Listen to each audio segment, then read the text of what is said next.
Today we learn how to crochet an arm on a granny stripe sweater, starting from the armhole going down towards the wrist. I'm going to show you how to do the arm on a granny square jumper, and including how to do decreases. So the arm ends up looking something like this. This is the one I'm currently working on, but it is not finished yet, but I will show you how we do the decreases. Whenever I do my decreases for a jumper, I always try and do them underneath on the bottom underside of the arm, so that when you are wearing the jumper, it doesn't show. So here, if you see, I've got my seam. This is the underarm seam right here, this blue and purple together. This is where the underarm seam is, and this is the join there. So the first decrease stitch is here, and it goes across the two side pieces, and then as we keep going, I've got decrease stitches coming up in this row. There's one, and they go up as you go. Okay, there's one, there's one. So they're always going to be under the arm, so you can't see them when you're wearing the jumper. Okay, when I'm doing the decrease stitches on the row before, I'll show you one here. So we've got this green and purple. It's a little bit hard to see, zoom in. Green here and purple here. When I'm doing my decrease stitches on the row before I want to decrease, I do a cluster of 2 and then the decrease stitch. Okay, I've got it again up here. Cluster of 2 and then the decrease stitch. So I'm going to now show you how to make a cluster of 2.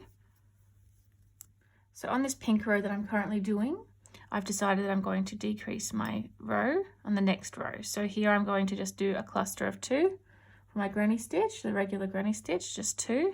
And then I'm going to continue on doing the normal clusters of 3 until I get to the end of my row. And then I'll catch you back up and show you the next row. Okay, I'm on to my next row. I'm doing red this row. So I'm just doing my normal clusters of 3. And now I'm got up to my 2, group of 2 here, cluster of 2. So this is where I'm going to do my decrease. Okay, so I'm going to do a normal treble now, like that. Okay, 1 into the next hole. And now I'm going to do my decrease stitch. So yarn over, yeah, and go underneath in through the hole, pick up a loop and pull through. And then go straight into the next hole, pick up a loop and pull through. Now I'm going to yarn over and pull through 3 loops. 1, 2, 3. And then yarn over and pull through 2 loops. And that's the decrease stitch. And to finish it off, you just do one more treble in the next hole here. Okay. I'll show you one more time just in case you want to watch it again.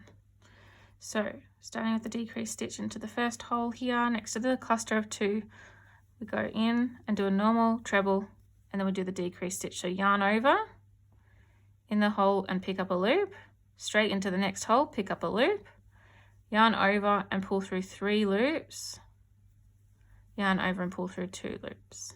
Okay, and then finish it off there. And then the rest of the row, you just do your normal triple stitches, trebles, clusters of 3. And here is what it looks like. Sometimes it might look a little bit funny, but when you keep going, it ends up looking, you know, like you don't really even notice it. But the reason that I do it underneath on the back side is so that if you do think it looks a bit funny, you can kind of hide it when it's underneath you or underneath your arm. Okay. I normally do this decrease every 4th or 5th row, depending on the shape that you like of your arm. So in the beginning, I usually do a little bit more, and then I kind of taper it off and don't do as many as the arm gets longer towards your wrist. But if you like, you know, the really billowing look, then don't do them at all. You don't need to. Or if you like a tapered look, you know, do them more consistently. And then usually what I'm going to do now with this one, I'm going to taper it really quickly at the end, so it kind of like a puffy sleeve. But that's up to you. It's really designer's choice. So whatever look you like for your arm is the look that you can end up doing. I hope you found this video useful. So I just finished him off my sleeve, and I just thought I'd come back and show you the finished product.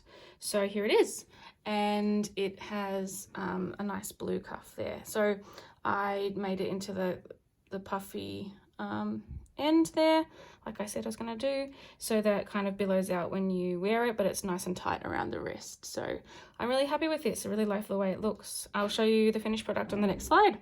And that's it. Thanks for watching. And here it is, the finished product. On the left is the front view, and on the right is the back view.